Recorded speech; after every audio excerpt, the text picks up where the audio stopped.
Bismillahirrahmanirrahim. Assalamualaikum warahmatullahi wabarakatuh. Thank you buat teman-teman semua yang masih support channel ini. Jangan lupa like, comment, share, subscribe, dan klik tombol lonceng yang biar gak ketinggalan video terbaru lainnya. Ingat, subscribe itu gratis. Oke teman-teman semua, kali ini kita akan melanjutkan pembahasan prediksi soal P3K 2022 terkait dengan kompetensi manajerial. Nah, kalau kemarin kita sudah bahas seputar integritas, kerjasama, komunikasi, orientasi pada hasil, dan juga pelayanan publik. Nah, maka kali ini yang akan kita bahas yaitu seputar pengembangan diri dan juga orang lain. Oke, nah tips memilih jawabannya, teman-teman cari yang bersifat yang pertama, yaitu belajar mandiri, kreatif, inisiatif, dan inovatif. Ini ciri dari pengembangan diri ya. Kemudian yang kedua, menjadi tauladan. Kemudian mengajak yang lain untuk berkembang juga, ya bukan hanya diri sendiri. Kemudian menjadi inspirasi bagi orang lain. Nah, ini adalah kata kunci dari pengembangan diri dan orang lain. Oke, langsung saja ke soal pertama. Di dalam perusahaan tempat kamu bekerja diadakan pelatihan tentang teknologi yang baru dirilis. Kamu mengetahui bahwa teknologi itu tidak ada hubungannya dengan pekerjaan yang kamu emban. Sedangkan atasanmu memerintahkanmu untuk ikut. Maka tindakanmu A. Menolak karena bertolak belakang dengan pekerjaan yang saya emban. B. Menerimanya dengan senang hati dan ambisius mengikutinya karena atasan akan memuji. C. Menerima dan menunjukkan kepada atasan bahwa diri Anda patuh dan taat kepada atasan. D. Menerima dan mengikuti pelatihan karena sadar akan pentingnya pelatihan tersebut. Jawabannya teman-teman. Oke, kita pilih yang D ya. Menerima dan mengikuti pelatihan karena sadar akan pentingnya pelatihan tersebut. Ya, kita jelaskan satu persatu dulu. Untuk poin A, menolak karena bertolak belakang dengan pekerjaan yang saya emban. Ya, nah ini adalah salah satu sikap yang tidak mau berkembang ya, menolak dari perubahan juga ya, menolak untuk meningkatkan kemampuan ataupun skill ya.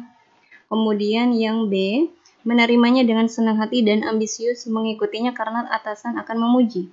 Nah, ini kita masukkan ke skor kedua ya. Kenapa? Untuk menerima dengan senang hati dan juga ambisius ini memang bagus ya. Akan tetapi kalau tujuannya hanya ingin dipuji oleh atasan, maka ini juga kurang tepat ya, kurang baik. Oke, maka kita masukkan ke skor kedua. Untuk yang C, menerima dan menunjukkan kepada atasan bahwa diri Anda patuh dan taat kepada atasan. Nah, ini lebih baik dari yang tadi ya. Masukkan ke skor ketiga. Alangkah lebih baiknya yaitu kita pilih yang D ya. Menerima dan mengikuti pelatihan karena sadar akan pentingnya pelatihan tersebut. Walaupun kita tahu bahwa pelatihan itu tidak ada kaitannya dengan pekerjaan kita, tetapi mungkin saja ya atasan kita yang sudah menunjuk kita harus ikut ya, dia sudah punya pandangan yang untuk kedepannya teman-teman bisa berkembang nantinya, sehingga teman-teman harus mengikutinya. Ya udah, terima dan ikuti itu ya, sehingga mungkin suatu saat teman-teman juga bisa mengembangkan skill lain. Soal kedua, di perusahaan Anda baru saja memperbaharui salah satu perangkat IT guna mempermudah karyawan menyelesaikan tugasnya. Sikap Anda adalah A. Menunggu instruksi dari pimpinan. B. Meminta pimpinan untuk mengajarkan Anda dan rekan-rekan Anda cara mengoperasikan perangkat tersebut. C. Mencari informasi di internet dan mempelajarinya bersama rekan-rekan Anda. D. Anda mengajak rekan-rekan Anda mencari informasi terkait pengoperasian perangkat tersebut sepulang kantor. Jawabannya teman-teman.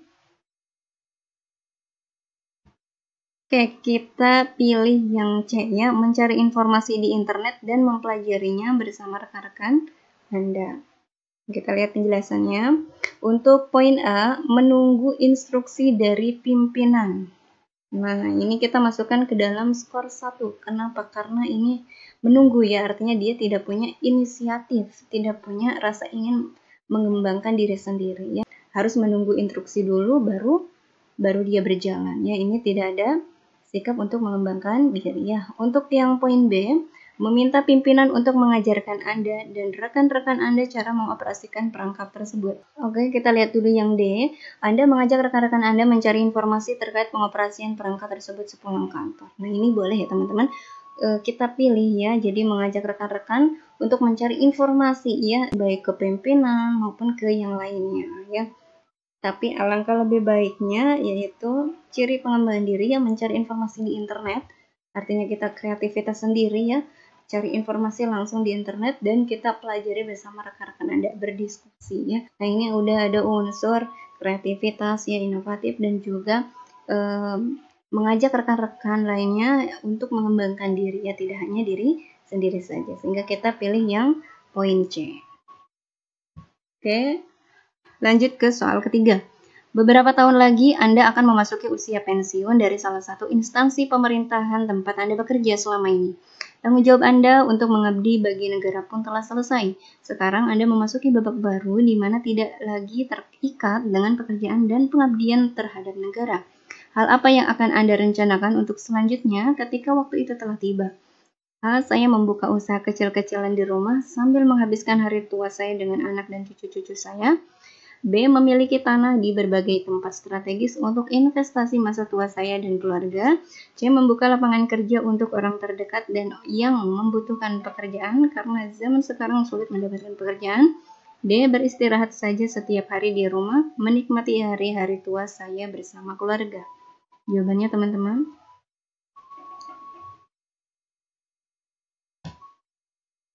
Oke, kita pilih yang C ya, membuka lapangan kerja untuk orang terdekat dan yang membutuhkan pekerjaan karena zaman sekarang sulit mendapatkan pekerjaan. Kita lihat penjelasannya.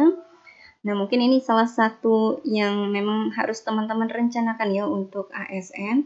Jadi, tidak hanya berfokus pada karir teman-teman selama menjadi ASN, akan tetapi teman-teman juga harus memikirkan nanti jangka panjang setelah teman-teman pensiun, nanti kira-kira rencananya apa gitu ya.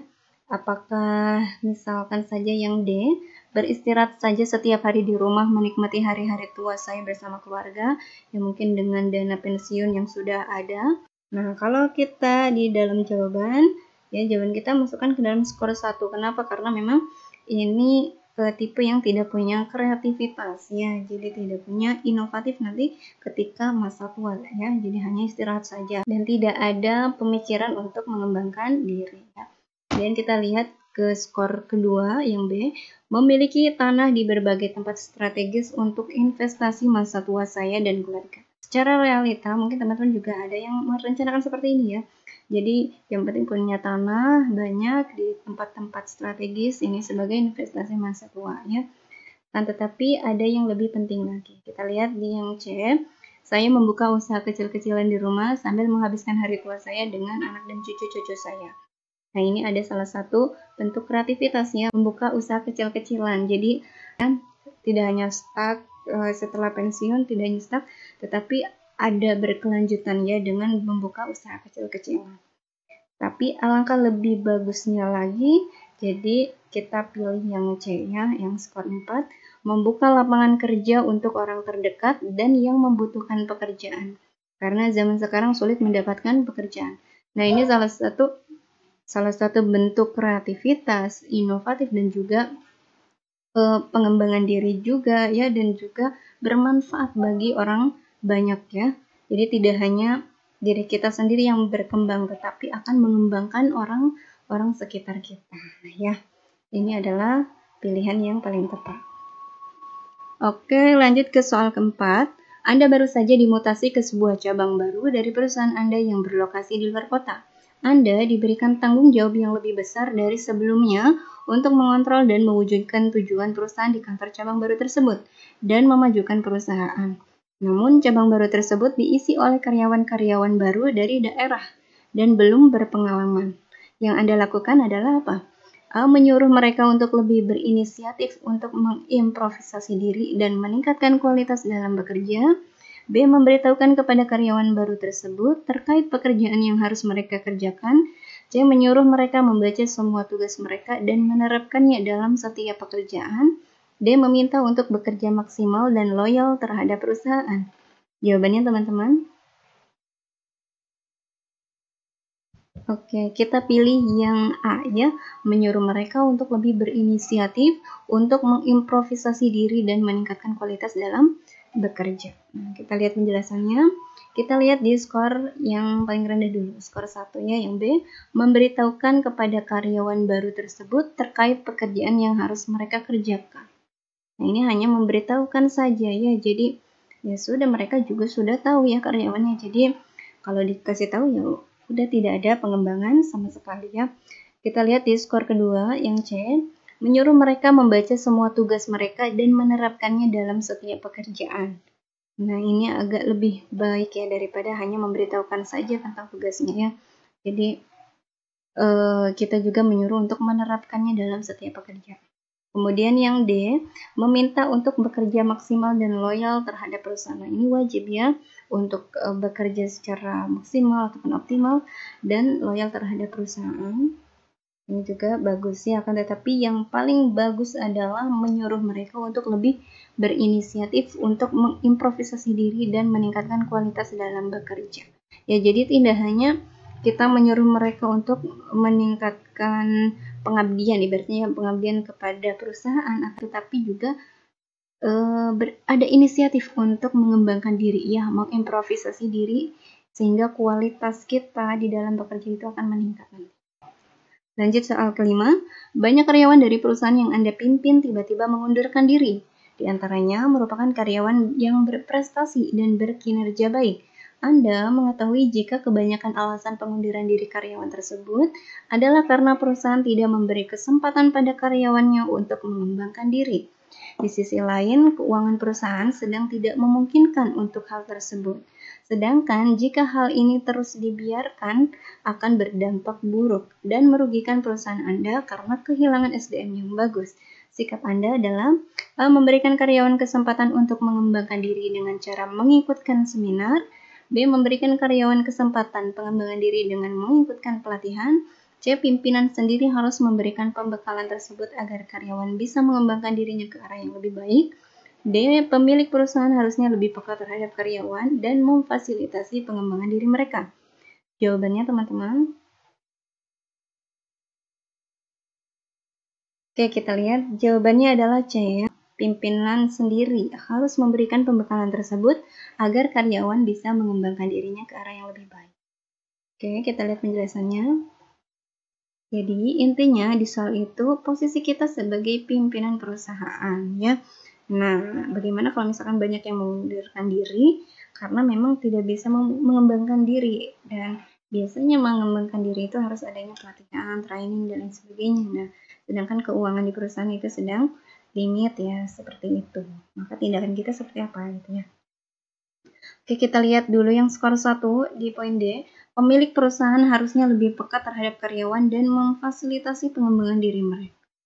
Oke, sebenarnya ini pimpinan perusahaan sudah peka ya, akan tetapi memang kondisi keuangannya juga tidak memungkinkan, sehingga kita tidak usah memberikannya ya. Kemudian lihat di skor kedua yang poin A, memberikan karyawan kesempatan untuk mengembangkan diri dengan cara mengikutkan seminar ya. Mengikutkan seminar otomatis harus perencanaan dana yang besar ya. Sedangkan tahu ya perusahaan itu sedang kekurangan dana ya, maka ini juga tidak memungkinkan ya untuk diikutkan seminar. Kemudian yang skor ketiga, memberikan karyawan kesempatan pengembangan diri dengan mengikutkan pelatihan. Nah, ini juga sama seperti tadi ya, mengikutkan seminar ataupun pelatihan ini juga butuh rencana biaya yang cukup besar juga ya. Nah, itu jadi tidak usah dipilih. Yang C ya, ini pimpinan sendiri harus memberikan pembekalan tersebut agar karyawan bisa mengembangkan dirinya ke arah yang lebih baik. Nah, ini adalah solusi yang paling tepat untuk dipilih ketika memang dana perusahaan itu sedang limit ya, tapi memang karyawan butuh pengembangan diri ya. Jadi mungkin pimpinan itu harus turun tangan untuk memberikan pembekalan ataupun pelatihan ya, pelatihan pengembangan diri karyawan-karyawannya, sehingga memang dan yang keluar hanya sedikit ataupun sama sekali tidak butuh dana ya, karena pimpinan sendiri yang terjun, perusahaan tidak rugi, kemudian karyawannya pun memang terpenuhi keinginannya untuk diberikan pengembangan diri ya, pembekalan pengembangan diri. Oke teman-teman, untuk part ke-6 kita cukupkan dan akan dilanjutkan ke part ke-7.